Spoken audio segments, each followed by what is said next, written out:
We need to stop looking at AI as a rival and recognize it as the mirror reflecting back to us that's going to allow us to become more human.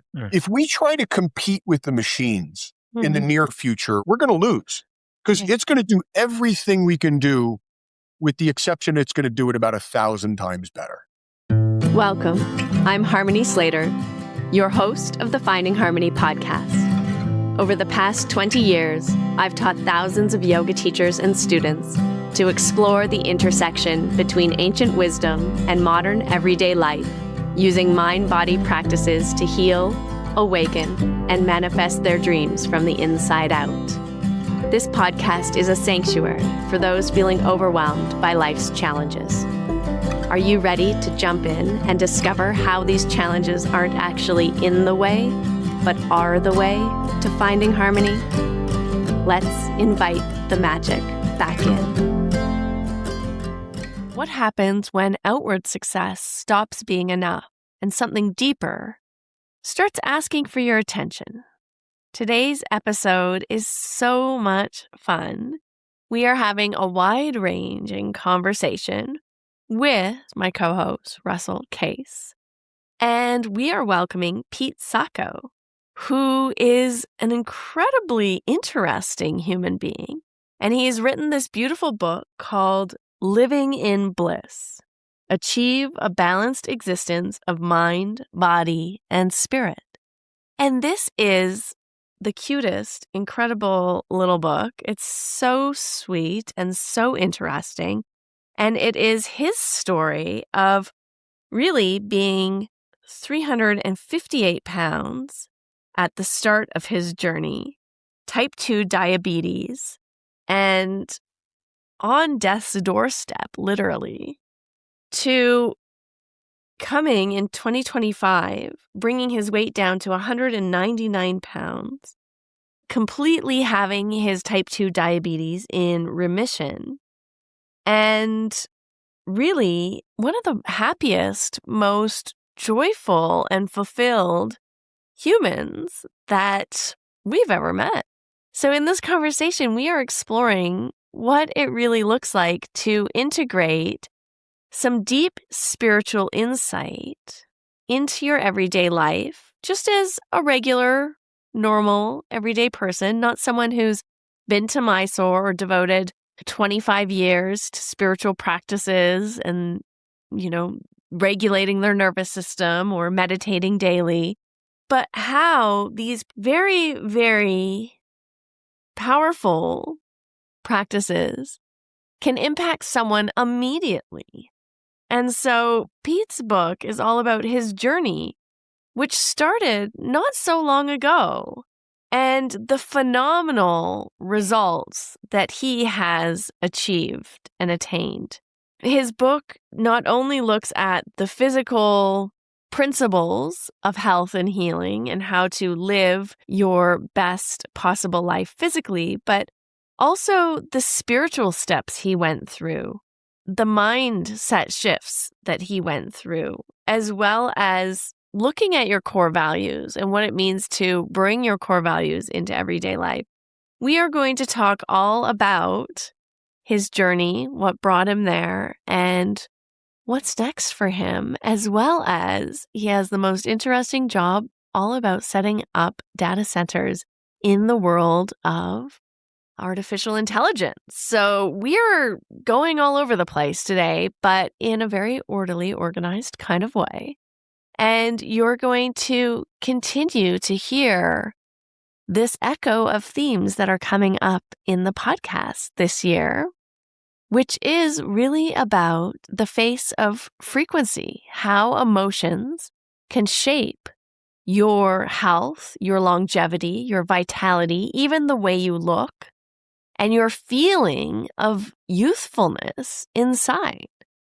And how our emotional patterns and our energetic states are actually imprinting themselves on our physical body, and how we can start to unwind these effects. But we can't just do it from the physical layer, from the physical body, but we need to start in the quantum. in the unseen, in the invisible realm, because that's where they started. So I hope you find this conversation fascinating. And if you're curious about going deeper with this work, I would love for you to join one of my 2 masterclasses coming up, February 21st or March 7th. And until then, let's jump in with Pete Sacco and talk all about how he learned to live his life every day in bliss. Hello. I'm so excited you're here today because our guest... No. Every time, No, every week. I don't want to. I'm Welcome. not supposed to always say that. It's so boring. Welcome to the Finding Harmony podcast. My name is Harmony Slater. This is my co-host, Russell Case. Everyone knows That's who I am. And we're so excited. We have a special guest for you today that's going to come on and talk about his journey. As everyone knows, we've been promoted by Dos Equis, the most interesting man on the planet, for going on 5 years. They haven't actually cut those Sponsored checks yet, but they are aware of our work. We're manifesting it. I love it. Yeah, absolutely. Make it happen. I love that I come on the Harmony broadcast and it started with disharmony, right? Yeah. Right away, there was conflict. Every time. Guys, thank you so much for even considering me and having me on. And this is special. It's a pleasure. You said something so funny before we started recording. His name is Pete Sacco, living in Bliss, and he's going to come on and talk to us about his new book. He's going to talk to us about his life journey, which is so fascinating. What were you going to say, I was Harmony? going to say, he said, my family understands me. My parents don't understand me. My clients tolerate me. Yeah. It's such a good introduction. Yeah, that's it. We were talking about it in the green room, right? I find myself being a bit of an anomaly, right? Well, I'll tell the story, but I'm 58 years old, right? And I am knee deep in technology. I design and build data centers, which are at the forefront of AI, right? And so I've got a lot of opinions about where AI is going. But I also have 3 little girls, 7, 5, and 3-year-old little girls. Mm-hmm. And then I've got a 37-year-old son and 12, 10, and 2-year-old grandchildren. So to my friends, my tennis guys, the guys I grew up with, and people who are older me, they look at me like, dude, what are you doing? What's with the kids? What's with the speeding up and not slowing down? What's with the living with AI and you're a crypto trader and you're doing like, what? Come on, man. We're supposed to be retiring to playing tennis and golf. And then I look at the younger people, right? And I'm the one looking at them going, man, you've got the world by it right now. You don't realize it yet, but you're the future of the world. You're going to innovate more than every subsequent generation has done, added together and multiplied by 4. But nobody realizes that yet. And they're like, oh my God, come and be our spokesperson because everybody hates us. And so I'm like, yeah, I got it because look, you have no experience. That's the problem. Yeah. And this is an interesting world because that generation right now is the first generation that's going to get supplanted by AI. It's going to be tough being a college graduate right now. You have no experience in the world, right? And then you're going to move into the jobs that AI is going to initially do the best. Yeah. You know who's got the world by it right now? The 40 to 60-year-olds, the people who have broken more shit in the world and have learned from it, right? Because AI's not that good yet. And so look, it will be eventually, but in the short term, the people who have learned how to figure things out, be creative, spontaneous, figure it out while you're doing it. That's the guy that's invaluable to the company right now. Yeah, incredible. But look, AI is going to do fantastical things, more than we could ever imagine, but it's going to be a difficult journey. See, I know Russell wants to get into your story, but I want to get into the story. I have a question while we're talking about AI. Well, I'd like to get into that maybe a bit later. No, I want to talk about it right now because we're on it. I love it. More harmony. Welcome to Disharmony. Disharmony Slater. So there's a lot of environmental concern with AI, right? It uses so much water for the cooling. Energy. It's a big energy. What's the drawbacks? I feel guilty whenever I'm talking to ChatGPT. I feel like I'm killing the environment. Yeah, you're right. And so there's a lot of misnomers, right? But yes, it uses a tremendous amount of energy. And here, let me frame it first. If AI was a 24-hour clock, right? 24 hours. We're at 2:00 in the morning.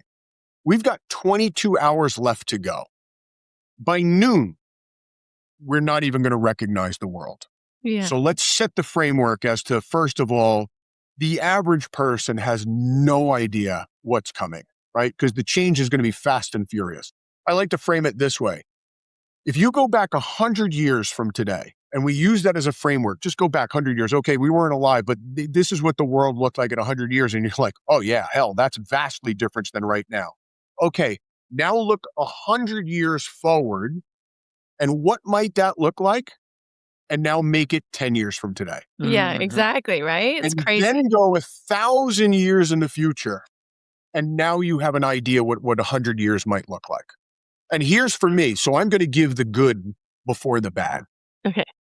Every generation prior to us, their desire was to change the world for the better and build some form of a utopian world, right? Mm-hmm. The end game of AI is that we truly live in a post-scarcity world where there is no figure of fill in the blank, poverty, pain, crime, because there is no want, because there is no longer any need. Just as you might see like in the Federation and Star Trek, where they all their needs are fulfilled and now their Yes. goal is discovery. Absolutely. And that's perfectly analogous, right? How often art imitates life, right? Somebody thought about that. Gene had that, Roddenberry had that thought. But I believe that's where we go, right? That's where this world is headed. It's funny, I'm working on a TED Talk right now that's related to the AI. It's called The World as We Know It Is Ending, and Here's Why That's a Great Thing. And my premise is that we need to stop looking at AI as a rival and recognize it as the mirror reflecting back to us that's going to allow us to become more human. If we try to compete with the machines in the near future, we're going to lose because it's going to do everything we can do, with the exception it's going to do it about 1,000 times better. And faster. Yeah, and everything. So let it schedule, let it optimize, let it pick things up and put things down, but let it build wealth for us. We spent 10,000 years identifying our self-worth by what we do, by our productivity. Mm-hmm. But what if that's never what the universe needed from us? Look, we're going to talk about my journey, my discovery of spirituality, and my experience is that that's exactly what the universe never needed from us. Had nothing to do with what we built, had nothing to do with how smart we thought we were, right? That, at the root of it, it's just like every ism, Catholicism, Judaism, Sufism, Taoism, you name the ism, right? They said the same thing. We are all somehow connected by something far greater than ourselves. And I love the fact that that opens it up for many, many interpretations. But then every religion put it in a wrapper that was for the time. It made it understandable, teachable, but it actually put all kinds of things in there with it, that were there. But I believe at the end game, Harmony, at the end game of this, the machines will have amassed such massive superhuman intelligence that it will have discovered, probably before we do, our importance in the universe, our role, our meaning in the universe, and it will explain it to us as though we were children. And when it does, it's going to get us to recognize how special and unique we are in the universe in such a way that it will treat us far better than we've ever treated ourselves or each other. This does sound a lot like the plot to Pluribus that we've been... I told you it's about AI. It's all about AI. I'm very interested in something that's happened to you late in life, kind of a spiritual transformation, an opening, a flowering. And I wonder if you could kind of take us on the arc of this discovery, because I saw this beautiful picture of you on your website of Pete Sacco in high school playing football in Lodi, New Jersey. Yep. I want to know more about that kid and how he got from A to B. I played football in Louisiana. I was a wide receiver until someone dislocated my femur out of the pelvis socket. That'll do it. Yeah. But I still miss it. Yeah. I still think so fondly on violence and committing violence and having violence committed onto me. I'm a season ticket holder for the New Jersey Devils. I'm an avid sports fan. I grew up with it. I love it. It's part of who I grew up with. Yeah. Yeah. Yeah. So yeah, I grew up that mild-mannered kid, a pudgy little boy in a suburb in northern New Jersey, right? Yeah. And had a pretty great life, right, as a young kid. And I eventually went to school, studied quantum mechanics at Fairleigh Dickinson University, Rutgers first. Then I transferred to Fairleigh Dickinson when I decided I wasn't good enough in the math and I didn't really want to be a teacher in quantum mechanics and to do the research side of it. I tend to be a people person, right? Mm-hmm. And so I switched to engineering with the hopes that I'd be able to blend the peopleness of it with the technology because, we got to remember, I was born in 1967. So George Lucas made Star Wars for me, right? Yeah. I was 9 years old when that movie came out. Exactly. And I swear to God, it's why I became an engineer, right? Because I was enamored with the idea of this technology and the future, what it could possibly be, right? It's an interesting point because so many of us, and you named your son Jedi, but so many of us got into yoga because we saw the scene with Padawan, Luke Skywalker, and Yoda. We said, that's what we want to do. We want to do that. We want to go train with Yoda. I just took the girls to Disney and we went to Hollywood Studios and I went to which I felt like I landed in Tatooine. Yeah, it's just like that. I made a lightsaber. Oh, amazing. yeah. My kids couldn't drag me out of there. It's the most expensive toy I've ever bought myself. It is unbelievable. But anyway, that was the foundation, I think, that led to this idea that I needed to do something in technology. So if you flash forward then, my dad also was an entrepreneur. He was in the mortgage industry. And then I got married first time very young. And my father-in-law, I had a great relationship with him and he owned a big trucking company in Pennsylvania. So I feel like I was born to be an entrepreneur because here I was and during a stage. And sure enough, I started my company in my 30s. And we design and build data centers, like I said, and been doing it for a very long time. And now with AI, it's at a whole different scale. But I played football in high school. I played it in college. I coached, but I woke up one day. Oh, you did college football at Rutgers? Oh, yeah, I did. I played. Wow. I was well, and then so I woke up one day at 39 years old, post football career and everything, not going to turn pro, 368 pounds. Are you tall? Are you super I'm tall? 6'2", so not. Yeah, not, okay. You got the 6'2", frame. but 368. Let me tell you, I was a big. Yeah. And I wasn't feeling good one day, and I went to the doctor, and he pushed the medication across the table, and she says, "Congratulations, Peter, you've joined the ranks of the unhealthy. All these years that you've been an athlete, you've been doing this," but she says, "Keep it up. Your grandparents just died in their 90s. You won't see 90 years old if you keep this up." Well, that's enough to scare the crap out of anybody. Yeah. Right?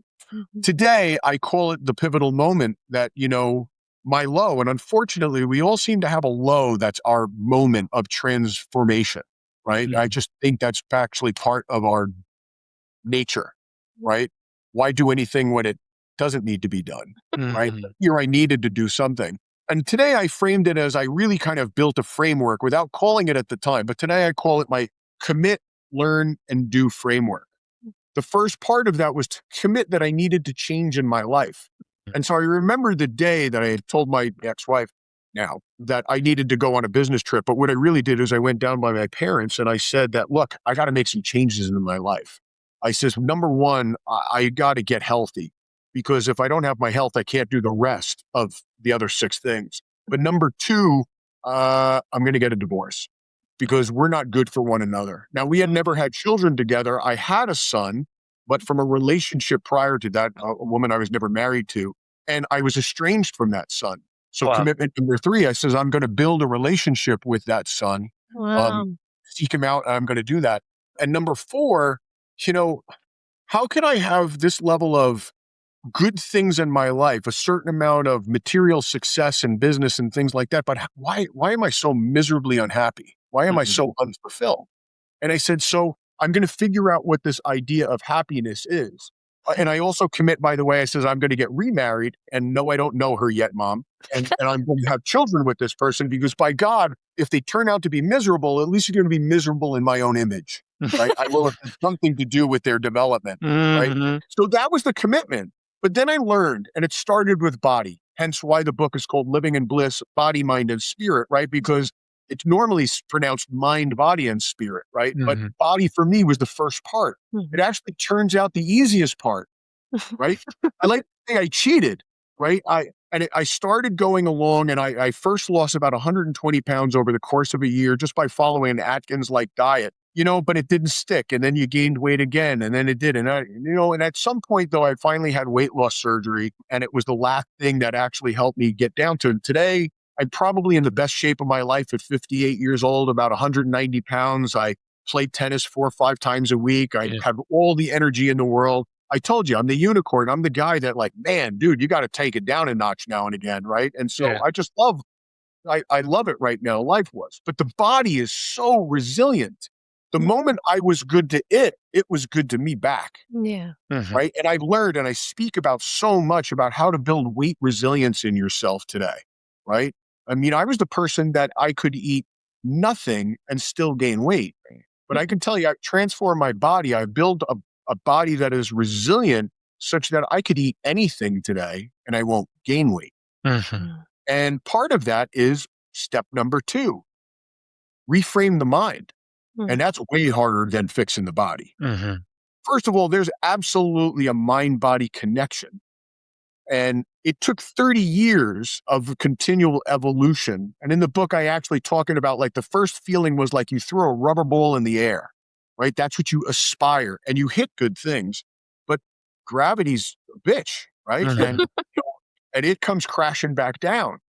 And, then the ball bounces again, but it doesn't quite go as high. But at some point I realized it has nothing to do with the highs and the lows. It has the fact that the ball's continuing to move forward.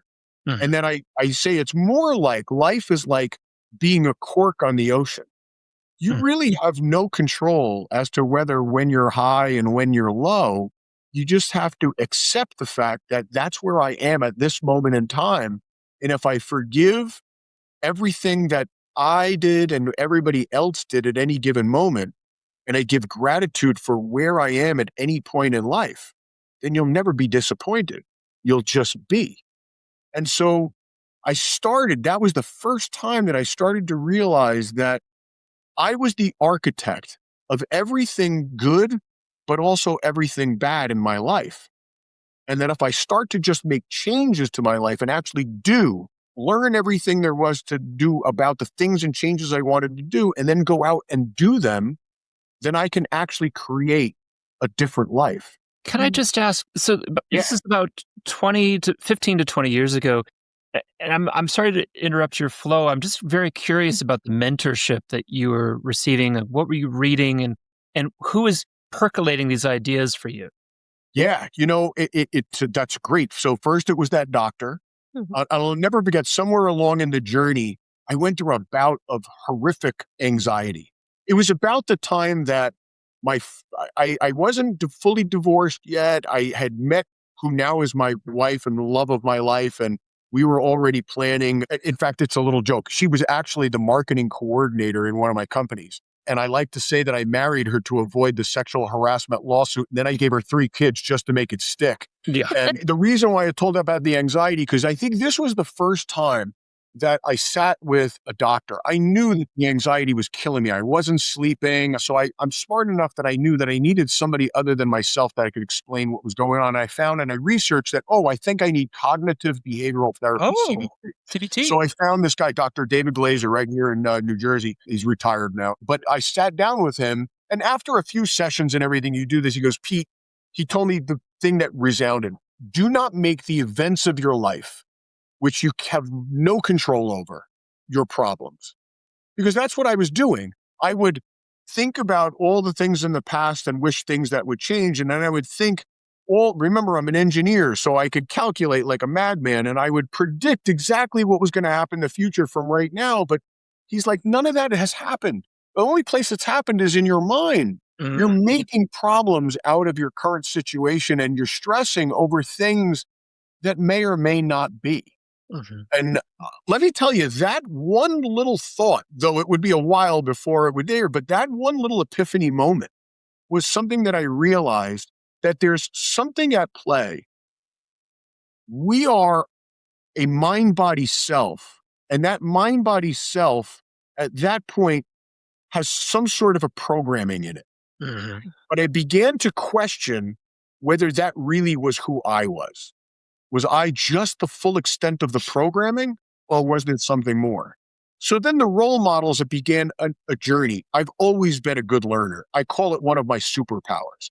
So I'll never forget, I read Becoming Superhuman by Joe Dispenza. And I had been a meditator, but I don't think I really understood meditation until I started to delve into the likes of actually the people that Joe learned from, people like Paul Brunting. Yeah, Paul Brunton. Paul Brunton's great. Wait a second. Ramana Wait a Maharshi. second. Yeah. How does an ex-Rutgers football player who's into business start meditating? That's a big jump. Yeah, no, meditation actually at least was the idea of mindfulness. I'm not sure that I ever called it meditation, but centering myself so much in sports is being able to forget the moment and or forget everything that just happened or is going to happen and live in the moment. Yeah. I seem to have been able to do it then much better in sport than I was able to do it in life, right? And so, but then it was funny that guy, David Laser, the social worker who helped me, the CBT guy, he told me to go take some transcendental meditation classes. Okay. Yeah, so that was really the first formal training that I had in that. And I found great solace and great peace in there. I've since now teach meditation, right? And I believe meditation is a journey like all things in life, right? And there's stages of development that you go through in this realization. And most of the early phases, in fact, if not all of them, are an outward journey of improving resilience within yourself or accomplishing something, changing yourself from the inside out. Like, for instance, changing your mind. I am in the camp of there is no such thing as willpower, right? We're like what Jonathan Haidt in his book, The Happiness Hypothesis, we're the rider on the elephant, right? And no matter how much we want to go over there, if the peanut is in the corner of the room and the elephant wants the peanut, we're eating peanuts that day, children. Yeah. So we go there because we are beholden to our programming. Yeah. But you would think, well, Pete, you just killed all of free will. Not really, right? Yes, we are a product of what our unconscious and subconscious motivations are. But by giving ourselves new experiences and new learning, we can actually reframe how we think by changing our unconscious and subconscious motivators. And the body is built with beautiful processes to do that. Just like we are not our DNA, we have an epigenetic system that we can actually control through our environment, not just by the way our physical environment, but our mental environment. We can express genes on and off. And that is how our DNA adapts, but our DNA never changes. Most of who we are is actually just 80% of it is probably governed by our environment, not our genetics. And our brain is adaptable through neurogenesis, the ability to grow new brain cells, which is a more recent discovery, and our neuroplasticity, the ability to reformat our brains. So somewhere along all of these books and trainings like Brunton and like them, and then going down the books of Deepak Chopra and, and all guys like that, you start to discover that the idea of oneness and self-transformation has been taught by every great mystic ever. Yes. You think it's an epiphany of yourself and you're like, well, it's only been around since man is around. Yeah. And then I decided, wow, how deep does this actually go? Which then began as there started to be some vast changes of me mind and body wise. And I started to have a realization that perhaps I will never forget another homage. How about to Dan Buettner from the guy who wrote the Blue Zones? Oh, yeah, the Blue Zones. And I love when We saw that. Yeah, he's the guy. The centenarians are kind of centralized in certain places of the world. Yeah. Okinawa, Japan, and Sardinia, and Yorba Linda, California. Yeah. Right? And his whole book and series was about what were the commonalities between them, right? Because your first instinct was, well, it has to be diet and exercise. And surely those two things are on the list, but they're not 1 and 2.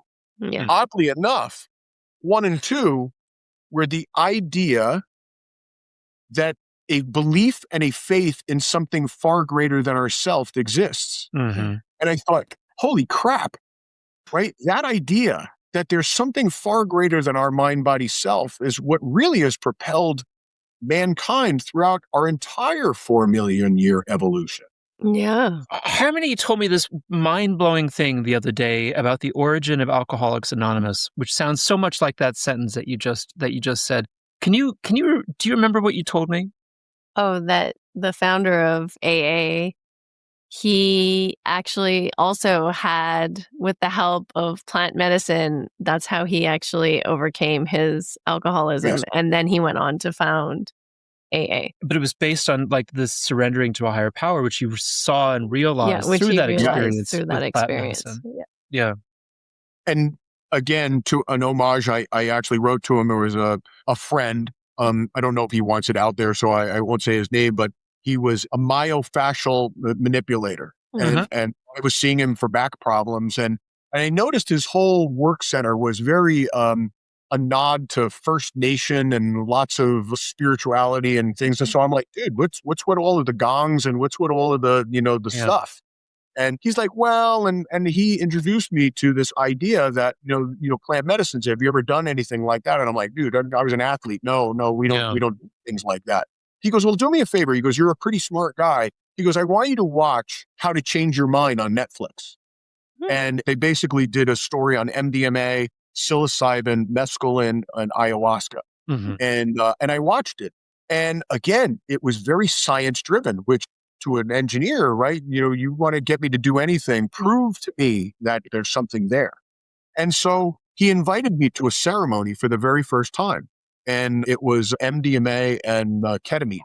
Oh, It was profound, right? I mean, if you've never had an out of body experience, take ketamine, you'll have a truly an out of body experience. so right? walk And us through. You go Yeah. into what kind of room, and you Yeah, sat it in was what kind of chair?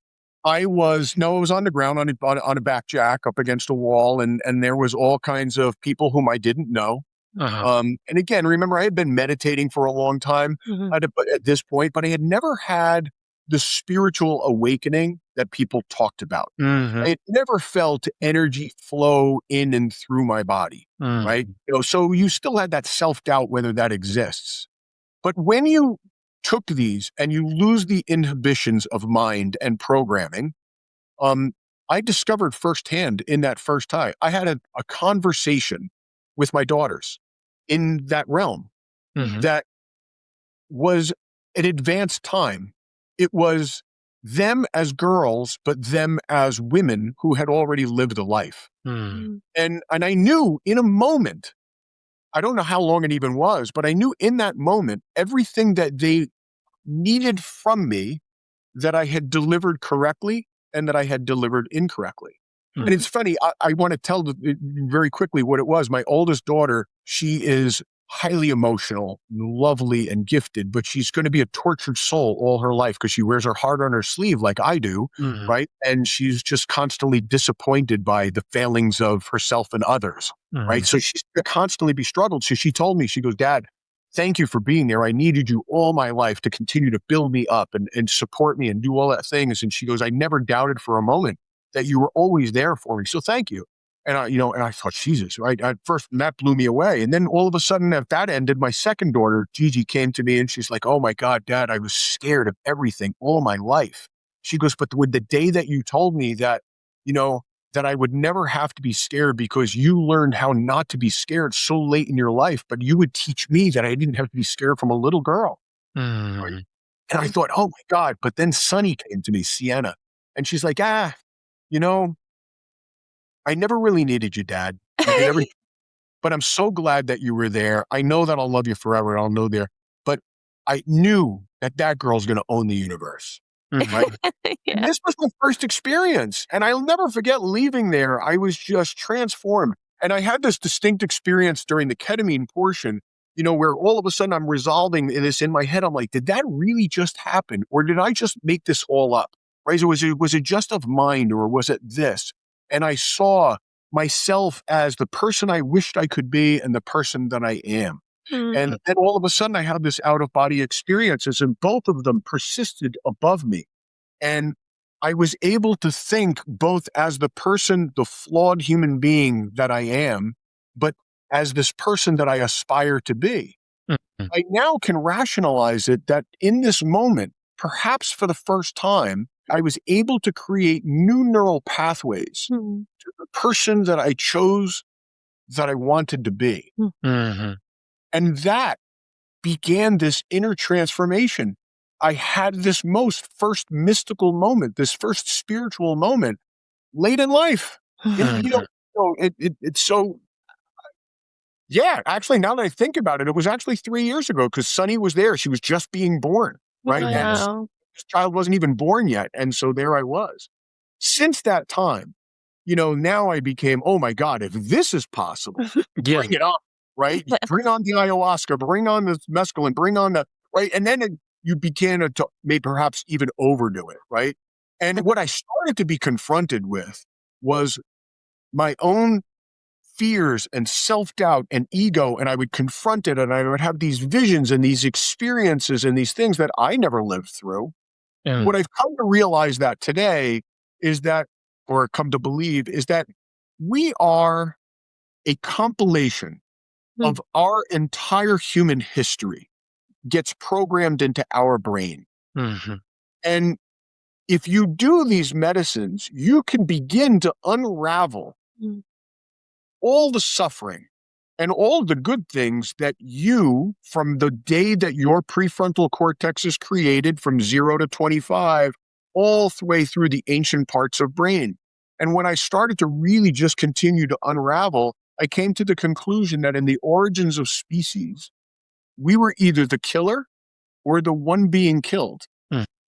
And that the pain and the trauma from that persists in us to this day. But in the fateful day I talk about in the book, after now a couple years of working with integrators and facilitators and helping getting the explanation, I'll never forget, it was an ayahuasca ceremony. And I was sitting there and I was ready to confront my own ego. I'd had these visions of this tower and I was fearful of the tower and what it represented. And that I talk about it in the book. It was a very cold, sterile environment, and there was numbers and there was things I didn't understand. But I felt like I was at the very beginning of us as human beings. I was petrified of it. But a friend told me, he goes, Pete, you're kind of confronting all the layers of mind. Maybe just ask it one time to see, is there anything beyond this? And in that day, the day of the awakening, I sat in this medicine and I felt all the fear and all the self-doubt and all of the pain coming on. And I grounded myself, and all of a sudden there was it in front of me. All. And I could see the fear and the self-doubt. And I could see myself.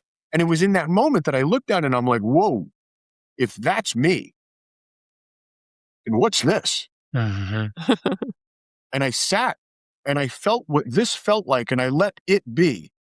And I realized that I sat in a spacious stillness, the greatest peace I had ever felt. And I was confused by it. And I thought, well, let me jump back into turmoil. Can I do that? And I did.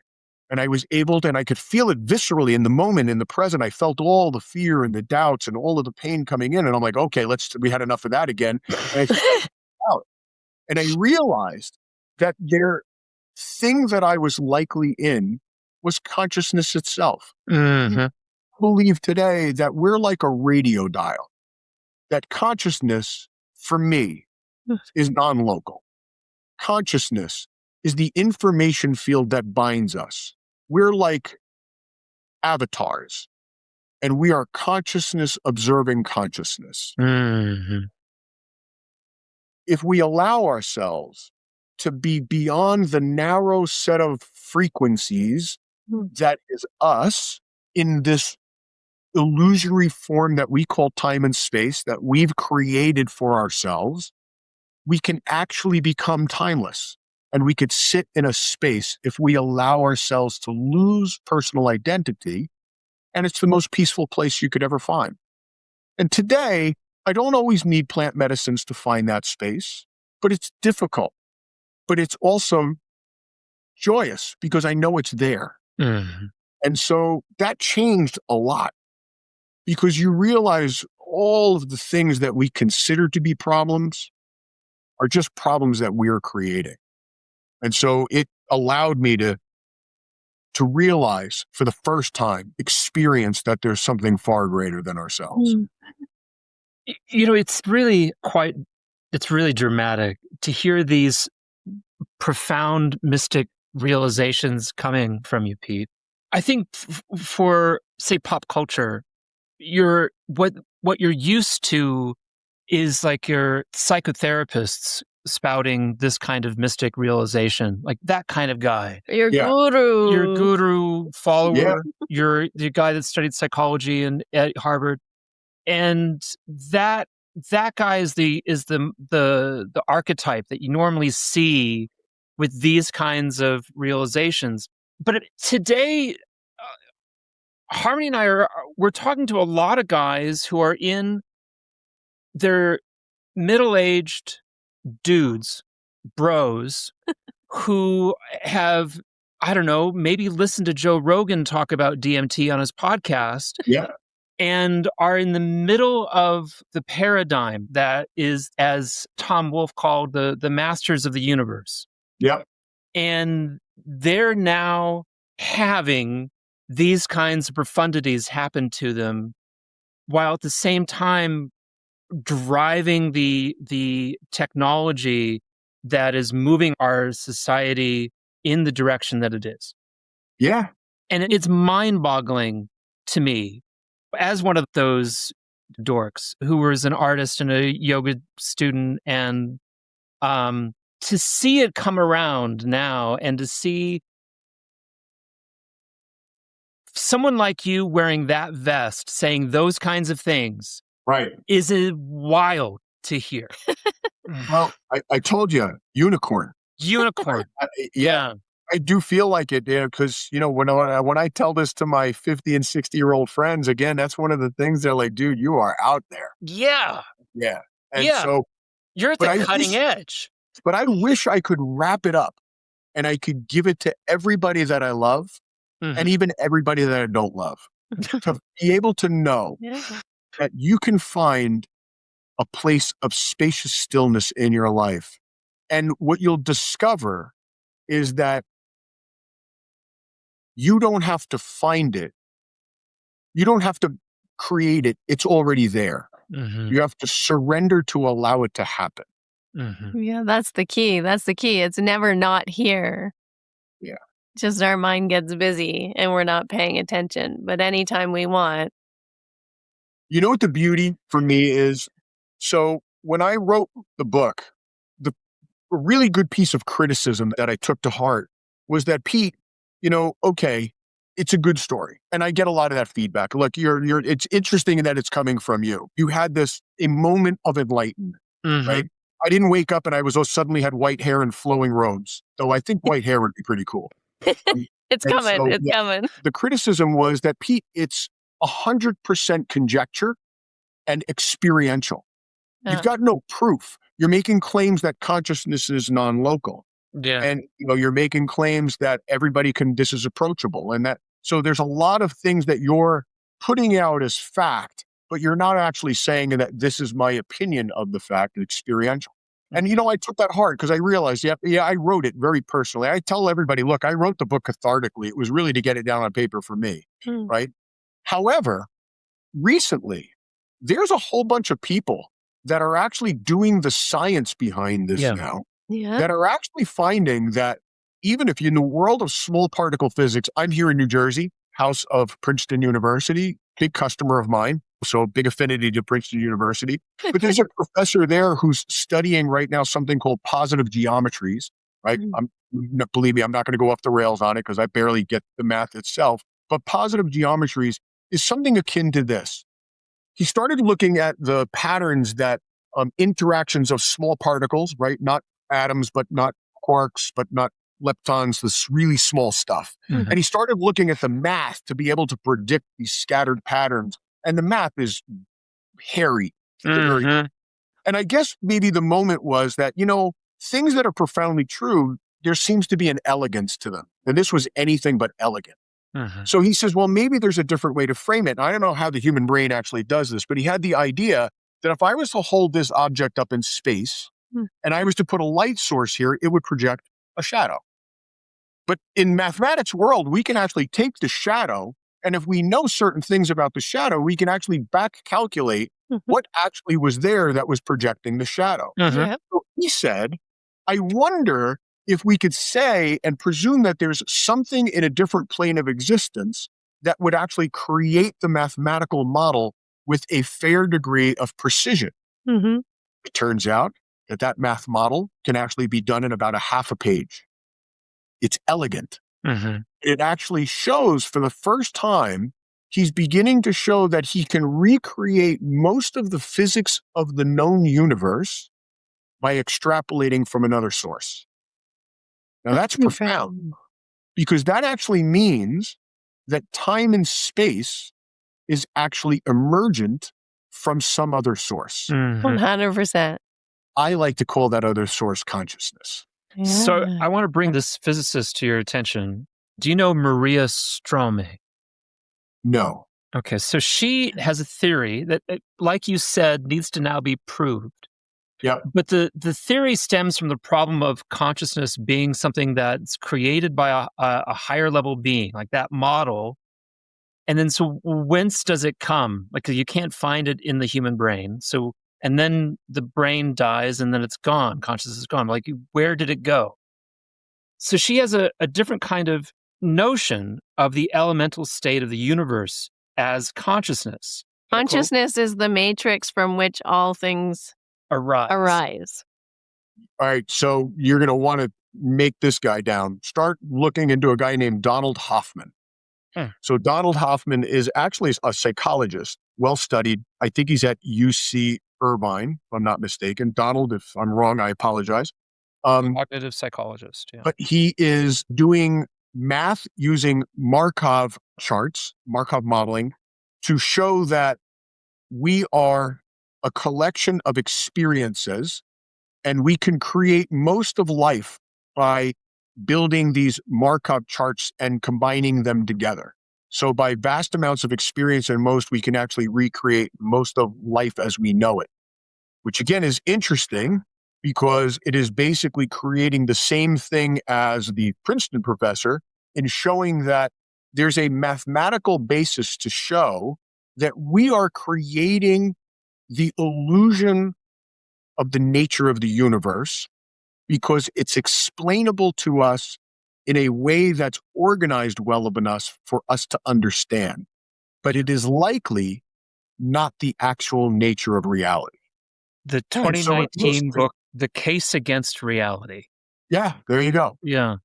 That reminds me a lot of taking LSD, actually. That in taking LSD, I feel like suddenly everything, all of the sensory experiences that I have are mediated by the brain, are suddenly disrupted, and you see the universe as it is, as pure energy. You see it in Yeah.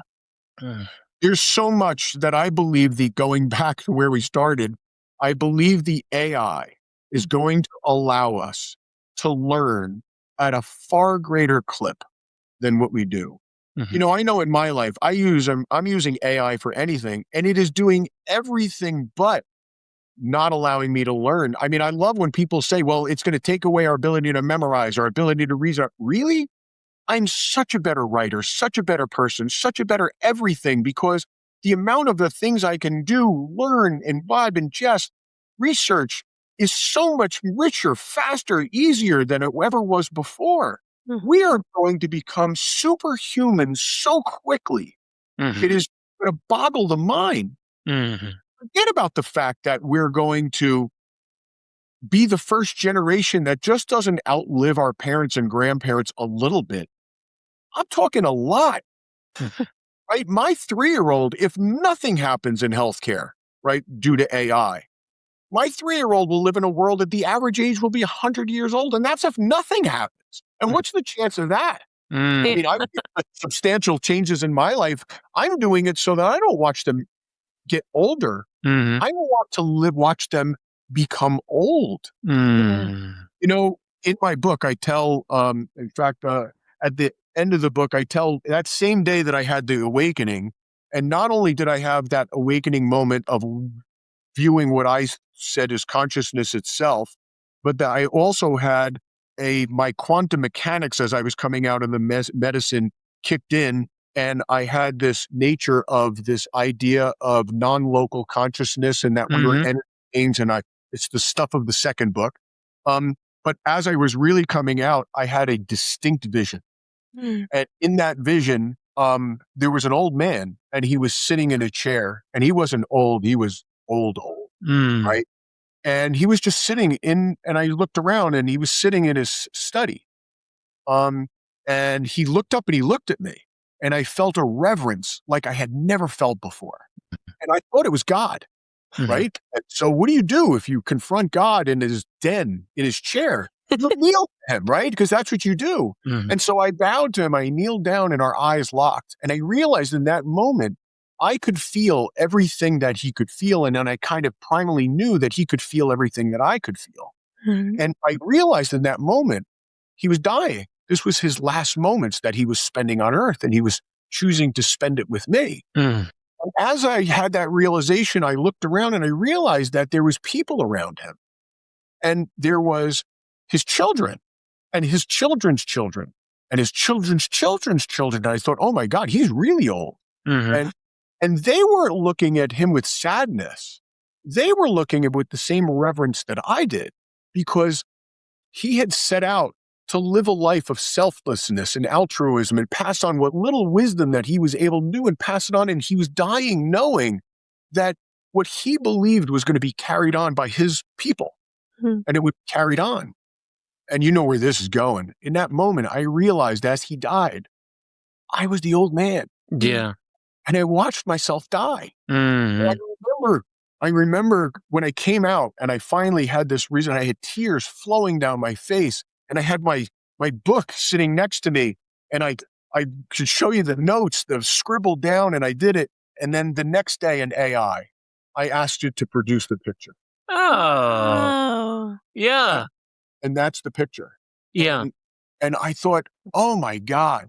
So I was blessed to not just have one experience, but 3 experiences that just profoundly changed me, all in that one moment of letting go of who I thought I was, right? To allow it to just show me something. To this day, you can't tell me that that was something local to me. It was something that was timeless, something that was far beyond our ability to explain, at least right now. I'm building the AI that I believe will explain it to us. Can I ask a personal question? We can edit this out if you don't want to touch on the subject at all. But a couple of times I've smiled to myself as I've heard you exclaim, oh my God, or Jesus. And I wonder if you grew up Catholic. I did grow up Catholic, and that was my frame for spirituality. I thought everything was in religion, right? And I went to Catholic high school, and I'm not particularly religious today, though I would say I have a profound spirituality today. And so, truly, it was funny. Trey Downs, who I've never met, and honestly, the only time I've seen him on his podcast, but he wrote something one time, and I thought it was really good. So Trey, if this one's for you, because if you don't know who he is, look him up. But he said something that I thought was really, really good.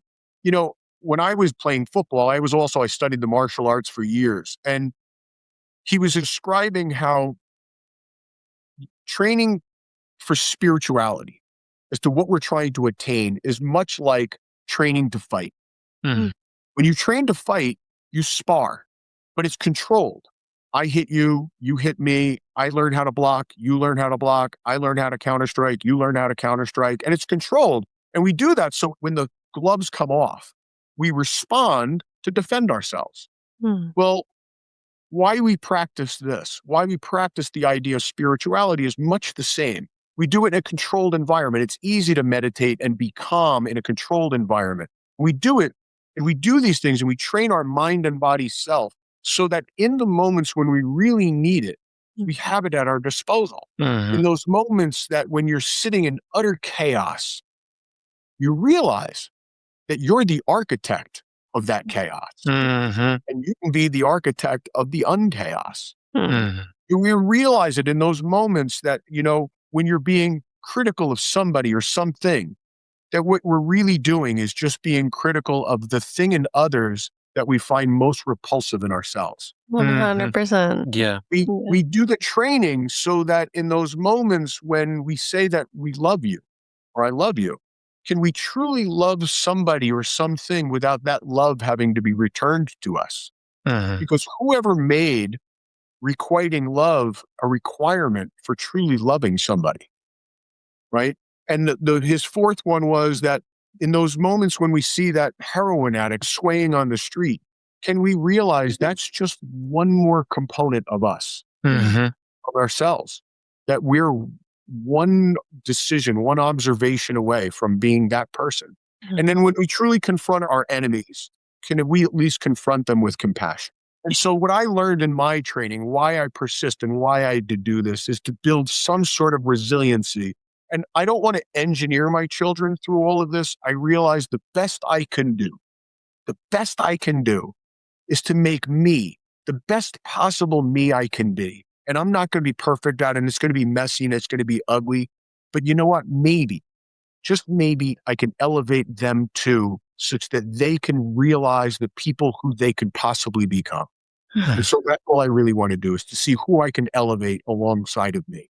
I love this. I love this conversation. There's so many different points that I would love to go off on. But I think what's really special about it, what I really love is, Russell and I went to India at a young age in our 20s to seek out a guru, to find knowledge. And I met many wise men in India, a few wise women. There's all kinds of wisdom there. But the truth that I wanted to point to is that I really feel like the time of seeking out these pedestal gurus or teachers it's at an end in my mind, because the wisdom, the consciousness is dispersed. It's moved into the people. And I feel like what you're speaking to is that, because consciousness isn't localized to an individual. Everybody has access to it. And we have the same accessibility to it because we're just points on the spectrum of consciousness. And we all have the same access to the infinite, because the infinite is there. It's in us. It's all around us. And we don't need to seek out a guru to have that wisdom. We can get it from inside ourselves. We can get it from communion with anyone. Like you're saying, like the heroin addict, the stranger on the street, the family member that we're estranged from, the people we live with. Like they're all a reflection of the work that we need to do in ourselves to clear our own judgments around who we are and what we are.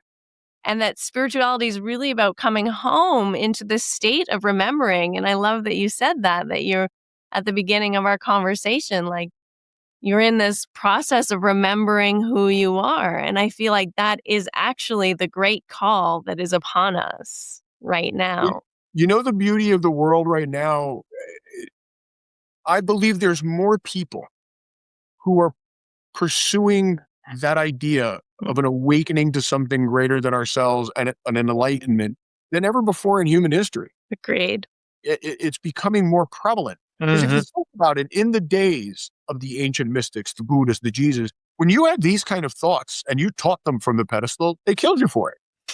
Right? We don't live in that world anymore, right? You could be ostracized, you could be criticized, right? And history's full of the ostracism, of those people. But today it's not. Well, our network is so big. That's the thing, is we don't live in a small community. We are connected to each other all around the world. So if this little small community says, I don't like what you're saying, there's a whole other large community over here that are like, preach, brother, right? Absolutely. So let me tie that back into AI, right? Because I love this. I live in both worlds. I've got that. So use that same premise of community, right? Follow me on this.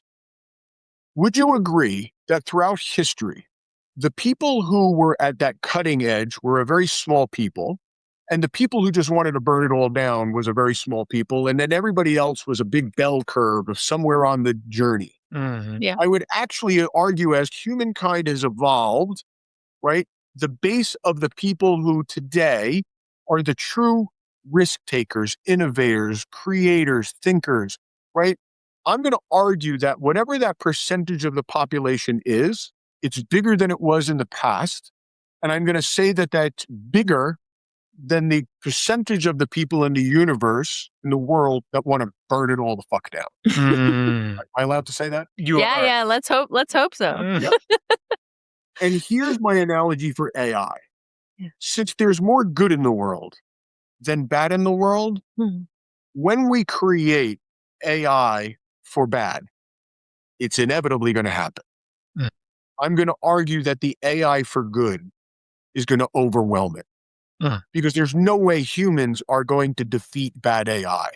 The only way to defeat bad AI is going to be with good AI.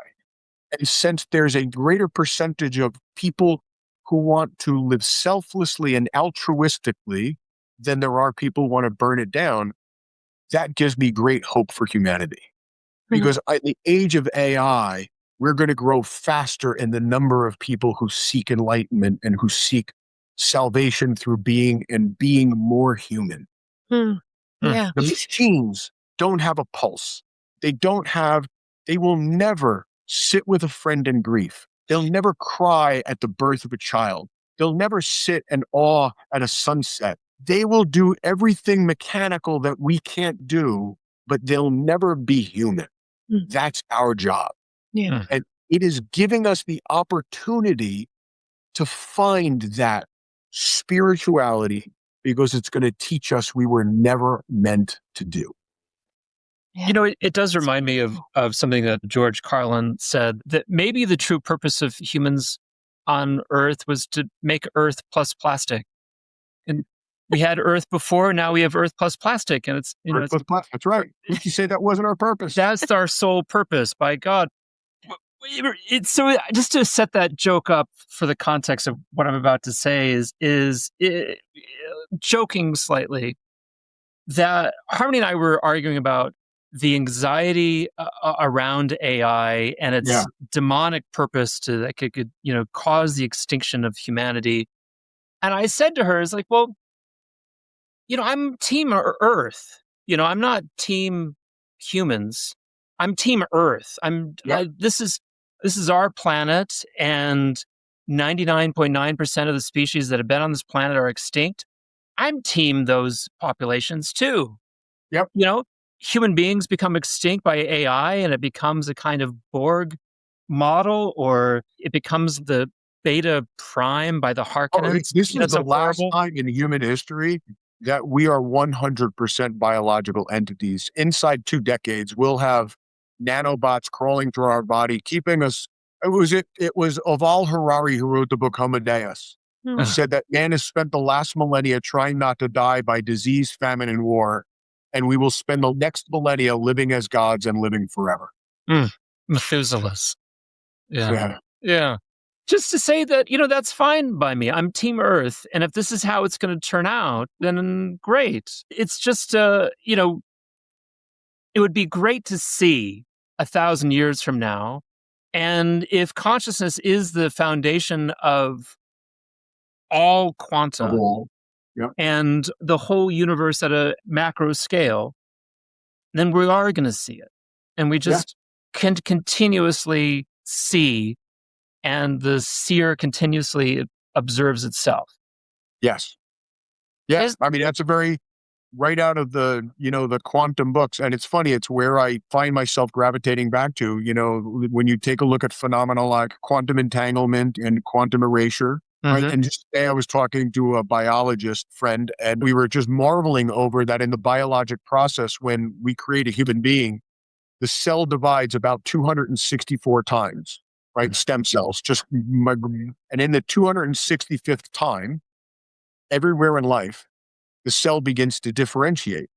And it differentiates not just to what cell it's going to become, but it differentiates to where in the embryo it needs to be in order to grow the cell that it's growing, the tissue of the 1,000 types of tissue. But here's the amazing thing.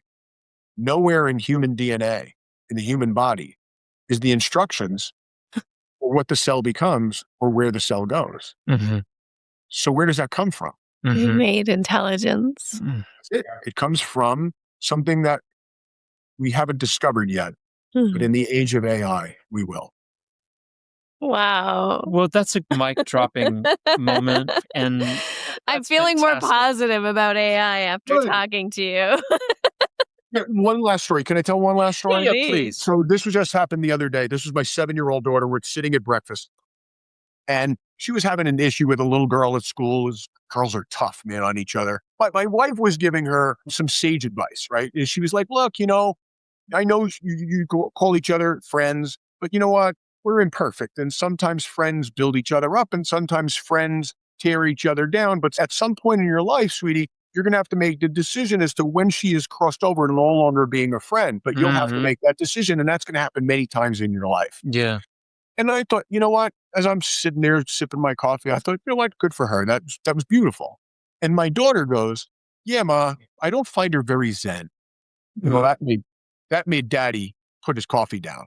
Now, I full well know that she knows that word from me. Yeah, right? yeah. So I turned to her and I'm like, sweetie, explain to me when you say zen, what do you mean zen? She looks back, she goes, well, she's always worried about what we did yesterday and what we're going to do tomorrow and what this person said and what that person and how we're going to do. She just never wants to play right now. Why can't we just play right now, right here? Why we could just have fun now?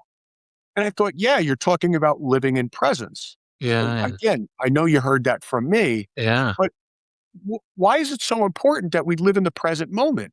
And she goes, well, Dad, come on. It was just like that movie we just watched with the bear. I go, the bear?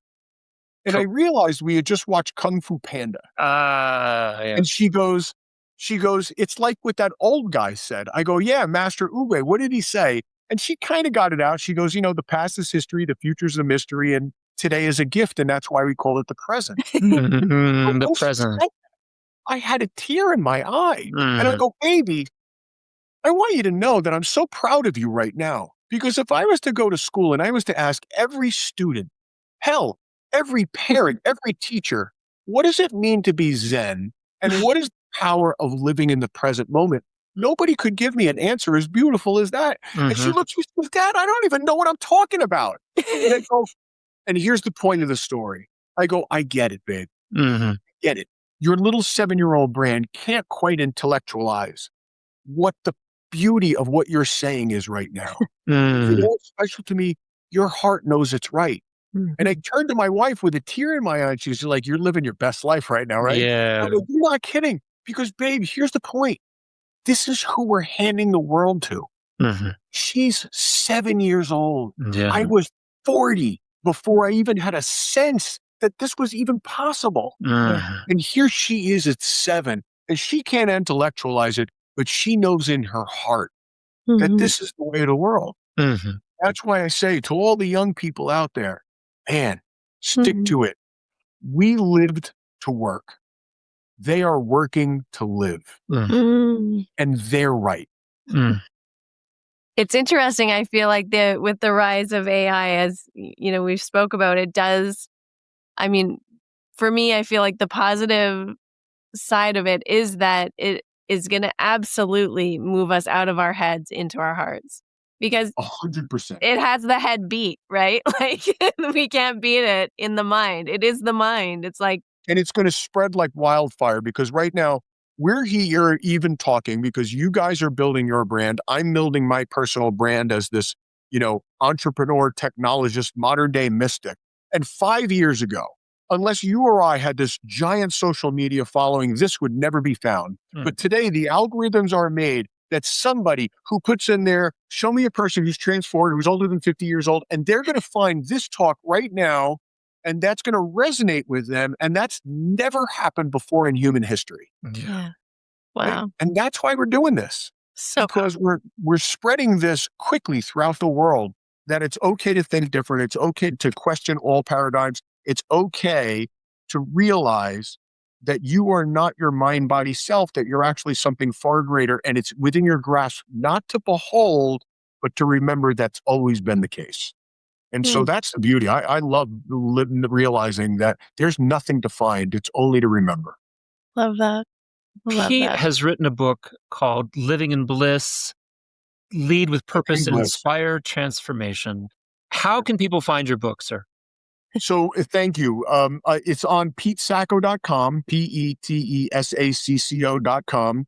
It's where the book is, and it's where a whole bunch of other things. I have meditation videos and a little meditation minute, and there's a lot of things that I probably am going to do with it over the years while I still build the world's data centers, one AI data center at a time, and solve the energy problems of the world and get us to a decentralized world. And I'll continue to live awakened and champion decentralization and cultivate transformation. Beautiful. Because AI is here to stay. So we need more and more awakened and enlightened people at the helm of it, for sure. So thank you so much. It's been my utter pleasure to be a part of this today. Thank you. It's really extraordinary to have you on today. Thank you so much. Such a pleasure. Thank you so much. It means a lot to me. Yeah. As we wrap up, I wanted to leave you with this reflection. So much of what we talked about today, burnout, fulfillment, clarity, alignment, it all comes back to the same truth, that our inner state is constantly determining and becoming visible in our physical world, in our health, our energy, our presence, even in the way we age and express ourselves in the world. So if this conversation sparks some curiosity about how your own emotional patterns and inner frequency are showing up physically for you, then I'm inviting you to come in and explore more deeply in one of the following masterclasses. It's called The Face of Frequency: How Emotions Shape Your Beauty, Vitality, and Youthfulness. And this is an experiential space where you'll start to understand how stress, emotion, and unconscious patterns imprint on your body and how to begin to unwind them from the inside out. And if you want one-on-one attention, you can always sign up for a Spinal Energetics with me, a session, either online or in person. You're going to find the details for all of these things in the show notes, the masterclass, as well as a one-on-one Spinal Energetics session with me. And I'm just so grateful for Pete and his honesty and his wisdom, and Russell, as always, for the laughter and just his depth of curiosity and ability to make connections to all kinds of interesting things. And so thank you for listening. Thank you for being here and being open to these conversations that can really shift things for yourself and for others, and being willing to explore the unseen realm with me here in the Finding Harmony podcast. I'm so grateful for you.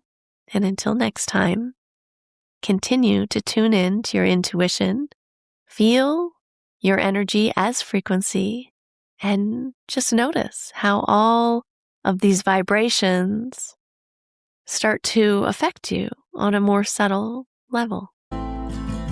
That's it. We've concluded another episode of the Finding Harmony podcast.